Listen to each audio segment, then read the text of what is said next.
Right, hello everyone, Jack from Cultaholic here, CM Punk, best in the world, all that sort of stuff. I was thinking, CM Punk's had quite a weird career. Not many wrestlers are an absolute legend and hero of the indies, then go to WWE and make it big, then leave WWE under a cloud of controversial things, then go away for ages and then come back in a different company and then get fired and then come back to WWE. You know, it's been quite... So I thought, what better way to celebrate than with a weirdest episodes, looking at an episode featuring even quite a weird chapter of CM Punk's story overall. Because lest we forget, even before CM Punk was one of the most popular WWE superstars of all time, he had quite a strange run in the early days of his time with the Fed. And of course, it's not just CM Punk. He's kind of a tattooed Pepsi drinking jumping off point, so we can explore the other nuances of this particularly weird episode of WWE television. So without any further ado, let's just get straight on in there. Luke, please hit the intro and then I'll reveal what we're looking at.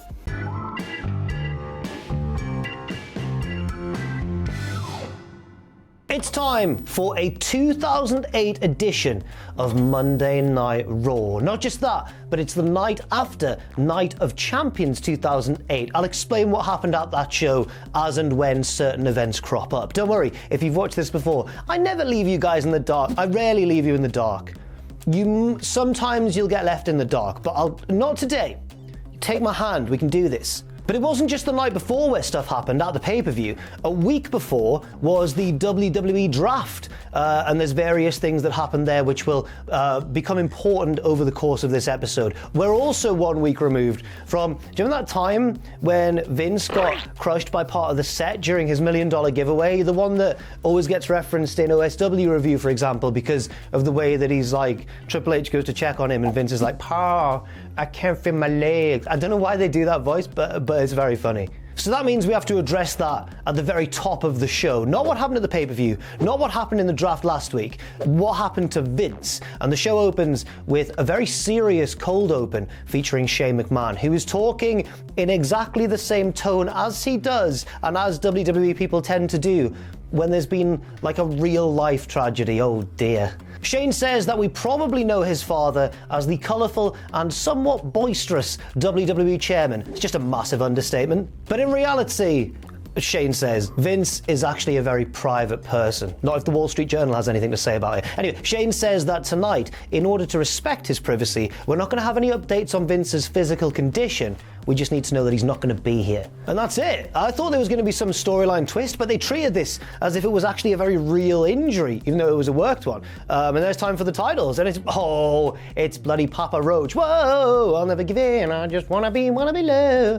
Where does that rank for you in the pantheon of great Raw theme tunes? Because I think it's up there for me, but only because I had it on my CD player that I would jam into my school blazer pocket on the way to school every morning. Oh, precious memories. The show is properly opened by the entrance music and the arrival of Jim Ross. We're in Oklahoma, by the way, but that's not the only reason. Michael Cole informs us on commentary that last week JR was drafted from Raw, a post he held since for like a decade and a half by this point. He's been drafted over to SmackDown. I think I remember hearing that this was like a shoot draft, like JR didn't know he was going to be drafted the week before on the night when when his job was uprooted and shifted quite considerably. So just another wacky rib, isn't it, by Vince McMahon? Seems a bit cruel in hindsight. JR is here not only to address his home state crowd, but also to give his farewell to Monday Night Raw, which obviously the crowd don't like. But I thought they were just booing the mention of SmackDown because they were losing JR. But then I realized that throughout this show, because this is like brand warfare sort of era of WWE, where it's not just that Raw and SmackDown have two different rosters, but there's like real rivalry between the two programs. So like, every time SmackDown gets a mention in a promo, the crowd go, boo, SmackDown, like they're proper like Raw loyalists. And at first I thought maybe WWE were adding these reactions in post, but no, I think that I seem to remember that Raw and SmackDown really did somehow manage to create a divide in the fans. Like if you were going to a Raw show, you were going to boo SmackDown and vice versa. But I don't get why, because unless they were like location specific brands, like maybe Raw was only on the West Coast and the Midwest and SmackDown was only on the East Coast and in the South. But that's not what it was. So are people just rabid followers of whatever WWE tells them, and they'll cheer like the red and blue sheep they are. I guess maybe they were. JR tries to quieten the crowd. He says, no, come on, let's not boo SmackDown, because even though I'm going to terribly miss Monday Night Raw, I am very much looking forward to being the play-by-play voice of SmackDown. And for a second, for some ungodly reason, I thought he was going to say, I'm looking forward to being the play-by-play boy on SmackDown. I'm like, ooh, JR, you cheeky little minx, the play-by-play boy. Oh, God. Let's move on. He also says he can't wait to commentate alongside his new broadcast partner on the blue brand, Mick Foley. Their partnership would last just over a month, and then Mick would be in TNA very shortly afterwards. So it wasn't a total success. He gives a shout out to a man he calls his bigger brother, Jerry the King Lawler, who gets cheered, and also a shout out to the man replacing him on Raw, Michael Cole, who gets booed. So that's the lay of the land right now. He closes by saying some Oklahoma stuff, Sooners and whatnot, and barbecue. Sorry, no disrespect to what I presume is the great state of Oklahoma, but I just don't know. Anyway, JR is interrupted by Edge and Hawkins and Ryder, the Edge heads. What? But they're from SmackDown. And just look at the state of these boys coming out. By the way, I misremembered just how much sometimes the Edgeheads really looked like Edge. That's quite startling. Also, look at them. They look like 3 Chad Krogers from Nickelback, or triple back. Oh yes, we'll have that. We'll keep that in, Luke. Also, once they get in the ring, I notice that they're all wearing really like baggy bootcut jeans, and I was like, oh no. Like it's not aged terribly well. Edge says that now Jim's going to SmackDown, where Edge lives. Jim's gonna have to practice saying not Stone Cold, but Edge wins. And he says, go on, have a practice now. And Jim refuses because he's a badass, and he throws the mic down. And when it lands on the canvas, it really sounds like the Sting at the start of Cult of Personality. He throws it down, it goes. I was like, wow, here he comes. Didn't remember that he didn't have that theme for a good 3 years after this. But more on CM Punk in a very short while. Edge commands Hawkins and Ryder to escort Jim out of the arena. Edge is now all alone, with no protection, no bodyguards to protect him, let's remember that, and takes the perhaps unwise choice of bragging about lots of heelish things. For example, he brags about banishing The Undertaker temporarily from WWE, which he did by beating him 1 month earlier at One Night Stand, with help from the interference of various members of his La Familia stable. Hawkins, Ryder, I think Chavo got involved, and also, if my notes are correct, Bam Neely, wow. Edge then brags about the fact that these loyal Raw fans, he goes, all of you aren't going to have a world champion on your show anymore, because Edge is the current world heavyweight champion. He's on SmackDown. He's just stopping by this week on Raw. He also says Triple H is the WWE champion, and he got drafted to SmackDown in the draft last week. So you guys don't have a world champion anymore. No world champion on Raw. I guess you could say it's kind of like today's WWE, isn't it? No, I'm just kidding. I know there's a world champion. Burn it down. You know, I know. Seth's doing well. That's a real world title that he's got, and he's done a good job establishing it. Yes, Roman's got like both of the previous belts combined into one lineage and everything, but Seth's a real world champion at the time of recording. What if things have gone down since then? Ooh, that's exciting for future me to look back upon, isn't it? It might still be Seth. Edge goes to leave, but before he can get out the arena, I walk for miles inside this pit of danger. Ooh, I went a bit falsetto. An interesting artistic choice from me there. It's Batista who is angry because Edge beat him last night at Night of Champions, again thanks to lots of interference, and he just batters Edge. He throws him over the crowd barricade, beats him up in the crowd, back over to ringside, beats him up there, throws him into the announce table, into the ring steps, Batista bomb inside the ring, and by this point Edge is just a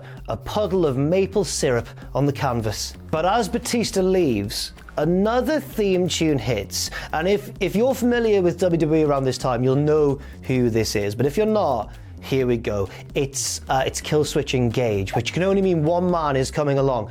It's CM Punk, This Fire Burns. What a theme tune, by the way. I kind of prefer it, not as a song outside of my wrestling fandom, but I think I prefer it as a theme for CM Punk. That just might be nostalgia talking, but I'm genuinely curious. Let me know which one you prefer in the comments section down below. There's just something about like the even through, you know, thought I was going to absolutely nail that, and I just didn't. I'm sure many of you, anyway, have seen what happens next. CM Punk runs down to the ring, cashes in the Money in the Bank briefcase he won at 2008's WrestleMania, and becomes, for the first time, a world champion in WWE, the world heavyweight champion. He's rescued the Raw brand as well. Edge was just gloating about taking the other title off to SmackDown. Both world titles are going to be there, and Punk's just come along and saved the day. Sounds like paint by numbers sensible booking out of context, but at the time, I can't emphasize enough how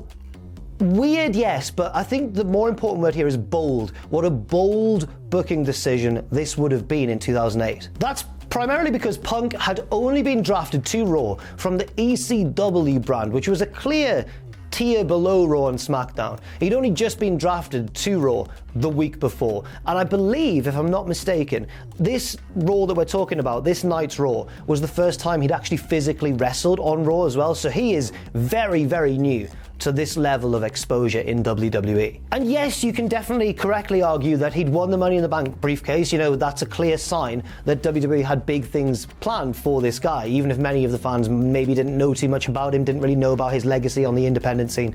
But I still don't think anybody would have imagined that his rise would have been this soon, or this fast, or this big. Becoming the World Heavyweight Champion on your first proper week on the flagship brand. That's pretty insane. Like, to contrast this with his more famous world title win when he won the WWE title from John Cena at Money in the Bank 2011, that was certainly a groundbreaking result and a groundbreaking booking decision. But I don't know if it was more of a surprise than this one here. I'll explain what I mean. I think the pipe bomb was a surprise. That promo seemed to come out of nowhere. It changed the entire landscape of pro wrestling. But by the time the night of Money in the Bank 2011 rolled round, I don't think Punk winning it wasn't 100% guaranteed, but I don't think it was a massive surprise that he did so. The result was definitely up in the air. WWE loved beating people in their hometown, or did back then, but this night in Chicago was kind of built around Punk, and looking back, I think it becomes quite apparent that he was going to win. Yes, he had the expiring contract coming up, he could well have lost, but I think that it was quite clear that the most compelling booking decision by far on that night wasn't to have John Cena win and just carry on and just beat Punk. That threat's over with, on to the next one. Punk winning was definitely the more thrilling thing that they'd set up, and they would have been very foolish not to follow through with it. Whereas this night, when Punk won that World Heavyweight Championship from Edge, I think that's more of just a flat-out surprise. Yes, he'd won the briefcase, but like I say, I don't think anybody would have expected his success to have been this soon after being drafted. He hadn't been built up to anywhere near that sort of level yet. WWE were taking a massive risk with this call. You could argue whether or not it paid off, maybe not for a few years. Certainly this reign didn't quite do Punk the full justice he perhaps deserved, but this is a weird episode, and I honestly think that this was a weird booking decision. Not one I disagree with, but just a weird one. I've waffled too much. On with the show. As for this segment itself, you could argue that cashing in on a severely weakened opponent really cheapens the victory of your new babyface champion, but I think it kind of works, because as we all know, Edge is a snake. He's a slippery snake, and he's just been taught a lesson by another snake. Oh, goodness. Also, the word snake there, because CM Punk, you stupid old man, I'm a snake. The greatest trick the devil ever pulled was admitting that you've matured and changed now that you've returned to the company, and you're going to be a company man going forwards. I'm recording this after Punk's made his return promo on Raw, but I don't know anything really that's happened. He hasn't yet appeared on the next SmackDown that he's been announced for. Again, this is really chaotic. I feel like I'm speaking to an audience who are well aware of several calamitous things that may or may not have happened, so it's quite terrifying. I'm excited to look back and see what went down. I'm also scared. CM Punk. I can't believe the viewer knows what's happened and I haven't. You know what's happened. What's he done? Is everything still right? Has he punched Johnny Gargano backstage? I don't know why I picked on Gargano there. Right, the Punk bit's out of the way. Now we're into whatever came after Punk. What came after Punk Rock? Post-Punk? New Wave? New Wave, Vacation, All I Ever, Belinda Carlisle. That's actually a sick song. I remember I had a Rugrats VHS tape when I was a kid, and there's a vacation-themed episode where they all go on vacation, and Angelica sings a cover of that about how class this vacation's going to be that they're going on. And I thought for many years that the song Vacation by the Go-Go's was an original song by Angelica Pickles. I was 23 years old. No, anyway, it's so weird that we go straight into the next match, by the way. It's weird to see the opening segment not followed by a backstage development like we almost always see these days. No, we stay in the arena and we're on to the next match. Here comes Mickie James. She gets a mixed reception by the two blokes on commentary. Jerry Lawler goes, oh, here, you know what Jerry Lawler does. Michael Cole, with about this level of enthusiasm in his voice, goes, oh, here comes another champion. Like, we've just seen CM Punk, and here comes, you know, another champion. I'm like, Michael, maybe it's first day on the job nerves at Monday Night Raw. Who's Mickie facing, you might ask? Why, it's none other than Jillian Hall in the very midst of her bad singer gimmick. She sings her way to the ring terribly,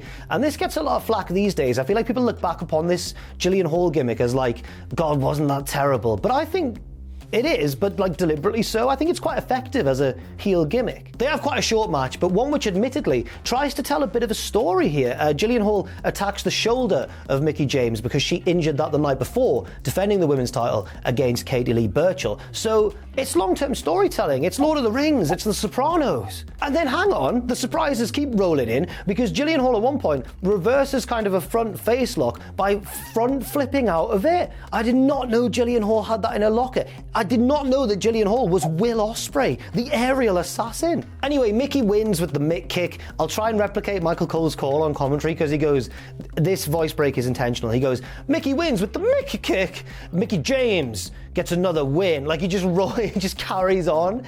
I wouldn't have been able to. I'd have stood up and left the commentary table, never to return. But Michael Cole, true professional to the end, just rolls with that horrific voice crack. Fair play to you, Michael. Lawler chimes in and says, oh, I think we just saw a repeat of Punk's go to sleep on Edge because the mitt kick turned Hall's lights out. And I'm like, well, they're different moves. Next up, it's a promo segment. Booyaka Booyaka 619. It's Rey Rey. Rey Mysterio comes out, does the weirdest point. I've never seen him do this taunt before. I'll try and replicate if I just stay in shot. He comes out onto the what walk am I doing there? I'm not mocking Rey. He doesn't come out like that. I'm just trying to stay in the frame. So Rey's here, and the fireworks are about to go, and he goes like both hands above the head, little point, and bulges like his eyes out. He goes, whoa. I'm like, what? Luke, please throw up the screenshot if it is at all, if it demonstrates what I'm trying to here, because I found it hilarious. Rey is another recent draftee from SmackDown over to Raw, and he gets on the mic and says, oh, I just want to congratulate CM Punk on becoming the World Heavyweight Champion. Everyone goes, yay! And I go, yay! But also, I hope that he doesn't soon become embroiled in a deeply personal feud with you, Rey, where he terrifies your children. Rey admits, he goes, hey, I was shocked when I got drafted to Raw because up until this point, my whole career has been on SmackDown. And I'm like, shut up, Rey. Your whole career has been on SmackDown. Oh, did Halloween Havoc 97 not mean anything, did it? Disgusting. Santino Marella interrupts. He's over as a comedy heel, to be fair. He comes out and he says, Rey, you're stupid, you hide behind a mask, and people who hide behind a mask can only be one of three things, right? Incredibly ugly, incredibly stupid, or, and he says it with a flourish because he's Santino Marella, he goes, or the Batman. And I was like, Batman? What a bit random, because unlike half of my colleagues here at Cultaholic, I don't think about superheroes all day, every day. Yeah, take that, Fraser Porter. I don't refer to superheroes by their kayfabe first names. Ooh, Bruce did this, Miles did that. They're not your friends, Fraser. I am. I'm your friend. Spend time with me. Then I realized, oh, he might have been referencing the Batman because it's 2008 and The Dark Knight might have been out already or just about to come out. So I Googled it. It was really close. It came out like 2.5 weeks later. And then, of course, the whole world of cinema was changed forever. Popular cinema, blockbusting stuff. But it's not like, I've seen it and it's all right, isn't it? But it's not a great film. It's not an all-time classic like Kangaroo Jack or Inspector Gadget 2. Santino says that he's angry at Rey also. Here's another reason, right? Not just because he guys behind a mask, but because WWE Magazine chose Rey as the cover star and didn't pick the photo that Santino submitted to them. And he shows us that photo on the Tron, and it is pretty funny, to be fair. I mean, just look at him. Oh, it's actually kind of adorable. In a sleazy way, yes. So that's all good. The promo's going quite well from Santino. I didn't mind his shtick around this sort of time, but he does he goes into overkill mode a little bit because he calls Rey Mastrio, and it gets a pop when he says it the first time, but then he shoehorns it in about 7 more times, and I'm like, all right, it's quite funny the first time, Santino. No one would repeat a joke or elongate a bit long past the point of its natural comedic conclusion, now would they?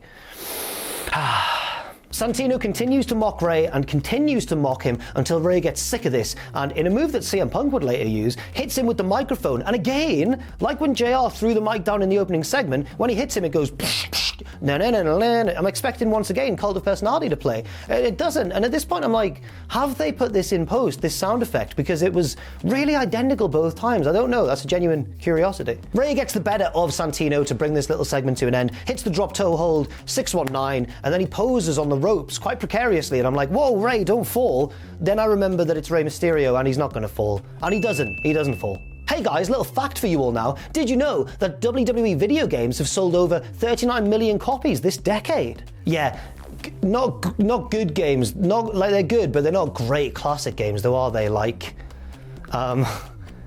Sheepdog and Wolf on the PlayStation 1. Oh my god, I've just blown my own mind there. By the way, what a game that was. If you've ever played that, shout it out in the comments. What a game. Sneaking about with the sheep. Oh my god, I'm genuinely buzzing. Time for a backstage interview. We're getting the reaction of the new World Heavyweight Champion CM Punk, who does that. He's got the belt and he does that like humble babyface smile thing. Like, oh my god, I can't believe this has happened to me.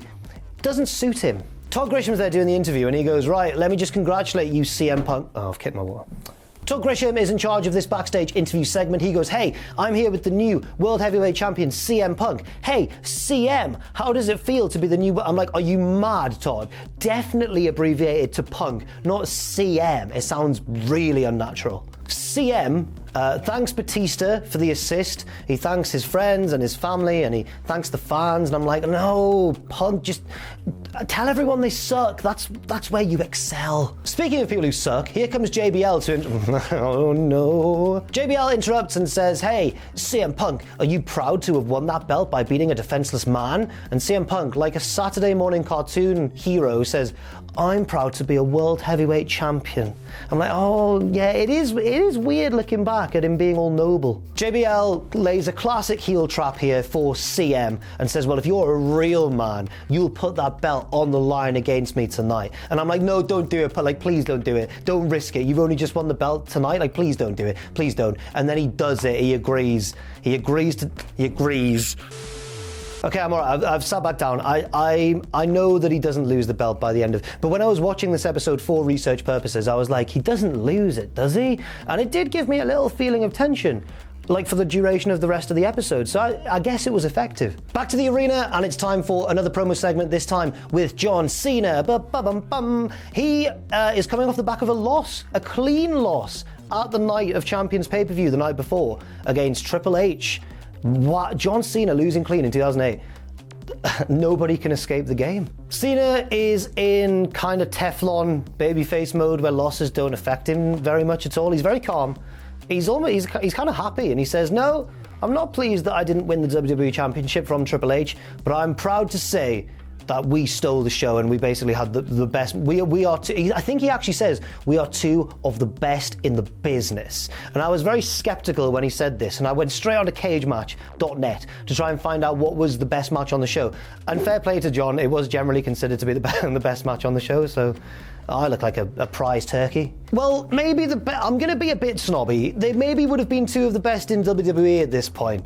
But in the whole world of wrestling, because he doesn't say the best in this company, he says the best in the industry, the best in this business. And I thought, well, what would people like Bryan Danielson, Nigel McGuinness, Morishima have to say about this? Yes, I Googled the best matches of 2008 on Cage Match once again, just to get some names that I could toss out there. I did that. There weren't many Noah matches at all, and I thought Noah was like the hot Japanese promotion of the time. Had Noah cooled off by this point? Noah heads, let me know. Just big fans of Noah. two of each, get into the Ark, no messing about, let's escape this flood. I'm a big fan of him as well. But the main weird thing that caught my eye when I was looking at the generally what were considered to be the most critically acclaimed matches of 2008 in the entire world of wrestling was a match between Mike Quackenbush and Johnny Saint, a British rounds match which went to a tie in WXW. What, that German promotion that Matthew likes to go to with all the smarks. Between the Chikara man and Johnny Saint, who at the time that he had this match was 67 years old. I know he's a groundbreaking, pioneering technical wrestler. I know Quackenbush was a modern practitioner of that style as well, who was very good at it in his own right. But one of them was 67. So I'm gonna go and watch that match right now, actually. A few moments later. So I found the match, I watched it. It's pretty good. It's pretty good. Johnny Saint, 67 years old, doing like headstands to get out of wrist locks and just forward rolls with such snap and fair play. I don't think maybe it was as good as everyone said, but I can see why they've rated it so highly. I was wrong. Johnny Saint still had it at the age of 67. That is mad. I wasn't expecting to talk about a WXW match in this video, I'll be honest with you. Back to Cena in the ring, he says, right, me and Triple H last night, we had a moment. We provided a moment that every single person there in that arena can look back upon and remember for the rest of their lives. Just like all of you here at Monday Night Raw can say you were there when CM Punk, plucky little CM Punk, well, he doesn't say that, but that's very much the tone of his voice, plucky little CM Punk cashed in his Money in the Bank briefcase to win his first ever world title. And I'm like, oh, John, I think there's going to be a much more widely remembered CM Punk title win in just a few short years, featuring you, John. The people are going to remember a lot more, John. Oh no, John. Cena turns into Prime Cena now. He says, hey, I like this CM Punk kid. He used his brain to win the title. But you know who I don't like? JBL. He's a bully and he's bullied his way into a title shot. And Cena's being the upstanding hero that he has been for the vast majority of his career. But like Cena often was around this time, he's also sneakily being a massive hypocrite because he says, why should JBL get a title shot? In fact, tell you what, now that I think of it, maybe I want a title shot. And since Vince McMahon isn't here after that big thing fell on him last week, maybe I should let the crowd decide who wants the title shot. Do you guys want to see smelly JBL get a title shot? And the crowd are like, no, boo. Or do you want to see John Cena get a title shot? And like legions of children in the arena go, yeah, John Cena, come on. And I'm like, how is that any more noble, any more honourable than what JBL did backstage? In fact, at least JBL had the decency to confront the new champion face to face and issue a challenge that way, which was then accepted by the champion. Whereas Cena's gone out to the crowd and gone, well, I deserve a title shot instead. It is quintessential mid to late 2000s babyface John Cena, hypocritical, but I'm not going to get annoyed. JBL comes out and says, no, that's not happening. And again, since you pointed out that Vince isn't here, maybe it's time for me to declare a state of martial law, because I have the most money, what I say goes, and I'm declaring martial law right now. Now, the phrase martial law does something to me. When I hear that, I don't think of the actual literal definition of martial law, like in the real world. I don't even think of the character from Tekken, martial law. I was more of a Horang guy. All of my Horang heads in the comments, yeah, Taekwondo, all the kicks.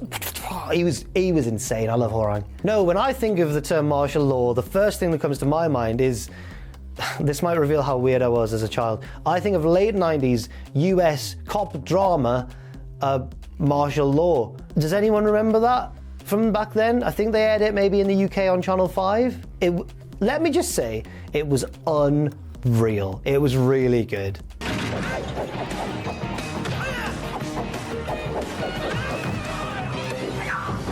I don't think it's aged that well though, because I read a description to refresh my memory of what it was about on Wikipedia, and it's about a Chinese policeman who goes to America, and basically it's all about cultural differences and stuff, and how he gets the job done despite being from a different background and being in a strange land.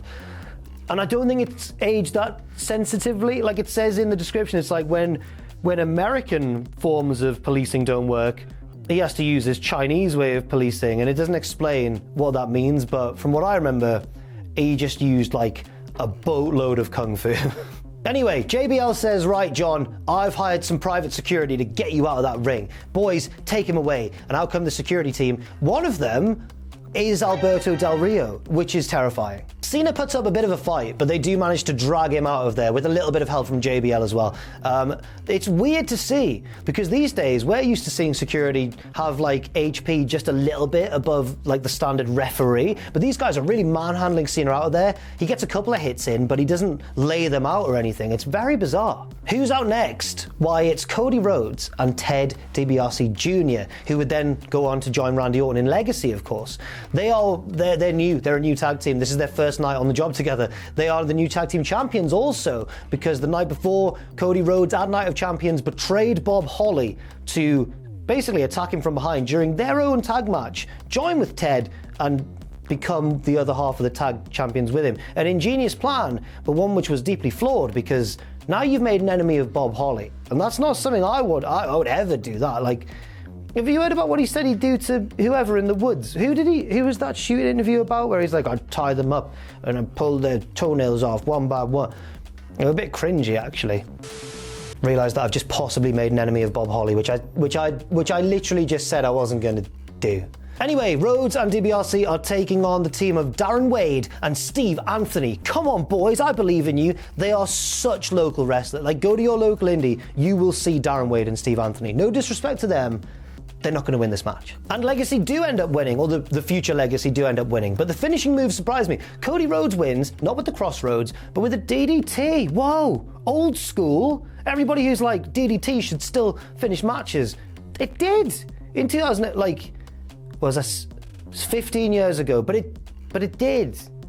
God, time moves fast. Cody gets on the mic and says, what do you guys want to talk about? No, he doesn't. He says, do you want to know why I betrayed Bob Holly? And even though he's a heel, obviously, and is much better at promos these days than he was then. And he wasn't even bad back then, but he's obviously great these days. But even though he's a heel, he kind of still has the same, like, he does little steps, like he's like, oh, like both feet pointed in the same. Do you know what I mean when Cody does that? If you know what I mean, you'll get it. And if you don't, well, I've just got up for no reason. Cody says that his dad taught him to do things the right way, work hard, pay your dues. But where did that get him? It got him carrying that baby boomer, Bob Holly. And it really threw me to hear like the commonly used insult these days, boomer, referring to the baby boomer generation. But it's weird to hear it used in its full parlance, you know. It's weird not to just hear it shortened to boomer. I just found that a bit of a quirk of the times. Ted gets on the mic and says everybody under the age of 30 sucks. I'm like, whoa, what's going on here? He says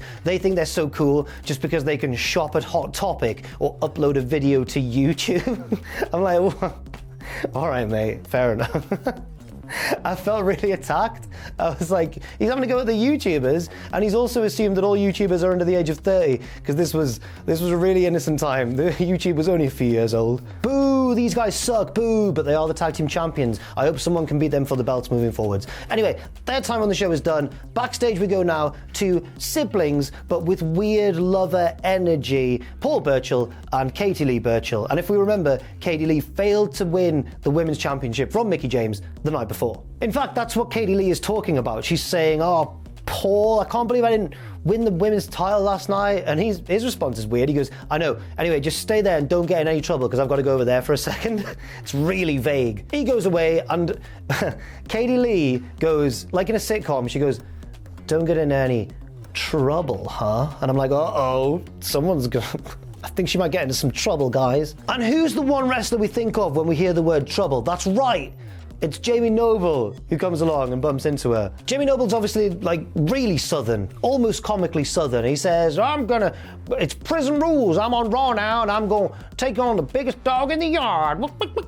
Oh my God, that's really not okay, Jack. Sorry, everybody from the South. He says, I'm gonna challenge the biggest dog in the yard and prove that it's prison rules. And then she goes, well, here's your chance.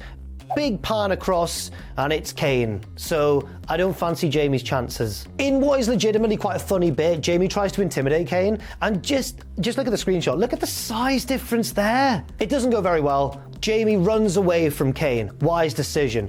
Unwise decision is running into the arena. Jamie, that's where the wrestling happens. He hides behind the ring. Uh-oh, pyro explodes. Here comes the big red machine. Jamie's about to get his ass whooped. Or is he? Because this shocked me. Jamie meets Kane at the bottom of the ramp with a massive suicide dive. I'm like, go on, Jamie Noble, go on. But Jamie's advantage doesn't last very long, and he gets chokeslammed onto the announce table, which Kane didn't even bother to clear first. Is that less damage or is that extra damage? I've always looked at it as extra damage, but it doesn't collapse, so is it less? Kane wins the brawl. Did you know last year 15 WWE home video releases reached #1 on the sports DVD charts, with the WrestleMania 23 DVD holding the #1 spot for the entire year? Yeah, but it's a good sports DVD, but it's not a great sports DVD, is it? Not like Phil Tufnell's Tough as Duffers, chronicling the most hilarious cricket bloopers in all the world of international cricket. It was great. I had that. It was great. It was really good. Break the walls down! It's Chris Jericho and his henchman, Lance Cade. Jericho lost the Intercontinental Championship last night at Night of Champions to the recently drafted to Raw Kofi Kingston after a distraction from HBK, with whom Jericho is feuding at the time. Parallels here I've noticed immediately between Kofi and CM Punk, both recently drafted to Raw, winning a title really early on, within the first week of them being called up. Fantastic stuff. Also, friends in real life. Aww. And Jericho was furious. He attacked HBK after the match, further injuring his already injured eye. Jericho gets on the mic. I notice immediately that his voice is like 3 decibels lower than it usually is. He's a lot nicer to listen to. Yes, he's being a heel. He's doing this whole, I'm an honest man and I've got to say, and he's very disingenuous and you're not meant to trust him. But also, he's not shrill. He's not screaming. Like these days, he'd be like, Shawn Michaels, you stupid idiot. And now he's more like, oh, I hate you, Shawn. And it's a nice change of pace. I know that Jericho's all about reinvention and he couldn't have stayed this way for the rest of his career, but just for a little break, just a little break from screamy Jericho, I quite enjoyed it. Anyway, Jericho vows revenge on Shawn Michaels and says, first of all, first order of business, I'm going to win back my IC title from Kofi right now. And right on cue, SOS, I hear them shouting, boom, it's Kofi Kingston. Everyone loves Kofi Kingston. Was anybody not happy when he won the title finally at WrestleMania 35? What a guy. It's quite interesting watching this Kofi match because, well, first of all, it is obviously weird seeing Kofi not as New Day Kofi, which we're so used to these days. But also, his moveset was a little bit different. Like, early on in this one, he does what I can only describe as the Tyler Bates spot, where Jericho whips him into the ropes, and he does that thing where, like, his head goes under the bottom rope and his shoulders block the momentum. And this is where Tyler would usually turn around with a massive lariat. But Kofi turns around and just goes, yeah! And Jericho's like, oh. The end of the match comes when Kofi rolls up Jericho with a handful of tights. Referee doesn't see it, but Jericho reverses it into a roll-up of his own with a handful of tights. The referee does see it this time and DQs Chris. I'm like, whoa, Jericho's being screwed. Since when was that an instant DQ? That's a warning. You just don't count the pinfall, right? That's in the big book of the rules of wrestling. Although I would suggest that out of kayfabe, looking at this from a pure shoot perspective, Jericho probably preferred this way of losing because it meant he didn't get beaten clean by Kofi 2 nights in a row. Whereas this, it was his own fault. He got DQ'd for trying to cheat. Now, yeah, that's probably what happened really, to avoid Jericho. But in kayfabe, Jericho's been screwed. Jericho beats down Kofi afterwards to get some heat back, and the crowd chant, HBK, HBK. I'm thinking he's going to come and save the day. He's actually not here. He's not in the building this night, so he doesn't. So, next segment. It's almost main event time, and we get a shot of the outside of the venue, which it's not like loads of people streaming out, but there's a good few people leaving before the main event. And you know what, they might want to beat the traffic or whatever, but just it's weird looking back and seeing like a CM Punk main event. Yes, it was before he was fully CM Punk as we know him, but it's just weird to see them leaving before Punk. It's just strange in hindsight, I guess. Maybe they were just here to see Jericho? It's weird to see, Punk, Elvis wasn't always Elvis, Elvis was once a little baby and nobody knew he could sing. Mike Tyson was once a small babby man and nobody knew he'd be heavyweight champion. Why have I picked Elvis and Tyson, and why have I called Mike Tyson a small babby man? Before the main event starts, by the way, they replay the Punk cash-in from the start of the show, and I haven't mentioned it every time it's happened, but they've done it like 3 or 4 times up until this point, and I get annoyed when they do it on Raw these days, and Raw's 3 hours long, but back then, it was even more annoying. Oh, let me tell you. And finally, after quite a long time of not hearing from Edge and his reaction after losing the World Heavyweight Championship, we see him backstage and he is furious. Not at himself, but at the Edge heads for not being there to protect him. And he slaps both of them quite hard in the face. And like a great heel as well, it was Edge's fault, wasn't it? Because he got the Edge heads to take JR out of there at the start of the show. It was his own fault that he was exposed. So I have no sympathy, and we're not meant to. And that's good. That's good booking. Well done. CM Punk versus JBL is the main event for the World Heavyweight title, and I think it's a good match to book because it is.